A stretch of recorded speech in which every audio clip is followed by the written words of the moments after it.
Gas awak? Nak tengok ikannya. Padahal baru letak tu. Tak sampai seminit tu terus makan. Kan. Mak ayah angkat macam tu je bos. Oh, dah manual. Som rosak.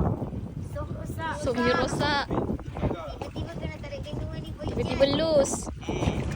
Alamak.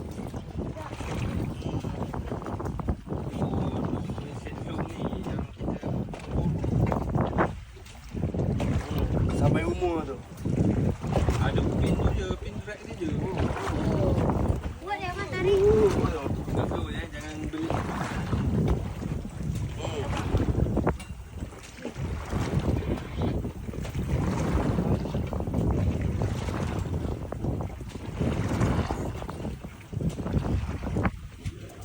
Baik, dah jadi nelayan ni. Sebabkan adik-adik Jadi apa nelayan? kita manual. By position. Oh. Tiba-tiba som rosak pula. Mak ai.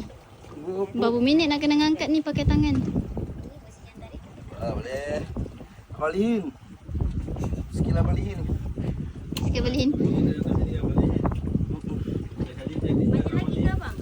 Ha. Bos dah nak 3 minit dah. Dia tadi tarik-tarik. Ini bukan senang nak ada perangai macam ni. Hampir acik-acik. Hampir. Ini bukan disengajakan acik-acik. Dia tak sengajakan tahu acik-acik. Tak dapat lah pelampung dia nak keluar. Sabar ya acik-acik. Sampai kena som ni. Tarik manual terus. Nampaknya somnya dah sampai hayatnya. Hari tu pakai ni untuk boron somnya Yang patut lah. L80 kan dah rosak. Betul lah dia ada L80. Dia 80 sama kan ni yang pin dia ni. Oh, ibu kisi ya. Ha?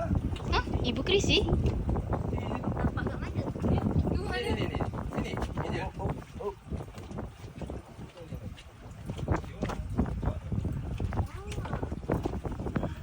Ha, dekat. Tak berhenti ni saya record. Isi lah. Hmm. Dia tarik manual. Nak tengok berapa minit. Sampai Kenapa dia. position tarik manual ni acik-acik lah. Woi! Wow, besar rupanya. Wah, macam mana bos tarik? Ikan pertama. Wah, Ibu Krisi tarik manual. Ibu Krisi tarik manual.